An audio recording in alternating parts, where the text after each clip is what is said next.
நம்ம ப்ளவுஸில் கொக்கி வைக்கும்போது இந்த மாதிரி ட்ரை பண்ணி பாருங்கள். ஒரு சில பேர் வந்து பார்த்திங்கன்னா ஃபஸ்ட்டில் ஒரு கொக்கி, நடுஸில் ஒரு கொக்கி, லாஸ்ட் ஒரு கொக்கி, இந்த ஃபஸ்ட்டுக்கும் 3வதுக்கும் நடுஸில் 2வது கொக்கி, 3வதுக்கும் 5வதுக்கும் நடுஸில் ஒரு கொக்கி அந்த மாதிரி வைப்பாங்க. அப்படி இல்லாமல் இந்த மாதிரி ட்ரை பண்ணி பாருங்கள். ஃபஸ்ட்டு வந்து மேலே ஒரு கொக்கி, 2வது கொக்கி வந்து நம்ம சைடு டாட் பிடிச்சிருப்போம் இல்லையா அந்த இடத்துலையும், 3வது கொக்கி பட்டி ஜாயின் பண்ணியிருப்போம் இல்லையா அந்த இடத்துலையும், 5வது கொக்கிக்கும் 3வது கொக்கிக்கும் நடுஸில் 4வது கொக்கி வச்சுக்கோங்க.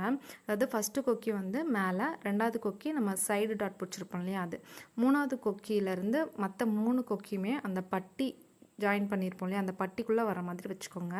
அதுக்கப்புறம் பார்த்திங்கன்னா நம்ம ஐயூக்கும் வந்து இந்த மாதிரி ஒரு ஊசி, நல்லா தடிமனான ஊசியில் ஹோல் போட்டு இந்த மாதிரி மாட்டிட்டு ஸ்டிச் பண்ணும்போது ஈஸியாக இருக்கும். நம்மளுக்கு கொக்கி விலகாமல் இருக்கும் ஸ்டிச் பண்ணுறதுக்கும். ஒரு அவசரத்துக்கு நம்ம தைக்காமல் கூட ப்ளவுஸ் வந்து போட்டுக்கலாம். கஸ்டமர்கிட்ட கொடுத்துறாதீங்க, நம்ம யூஸ்க்கு வந்து இந்த மாதிரி யூஸ் பண்ணிக்கலாம். வீடியோ பிடிச்சிருந்தா லைக் பண்ணுங்கள், ஷேர் பண்ணுங்கள்.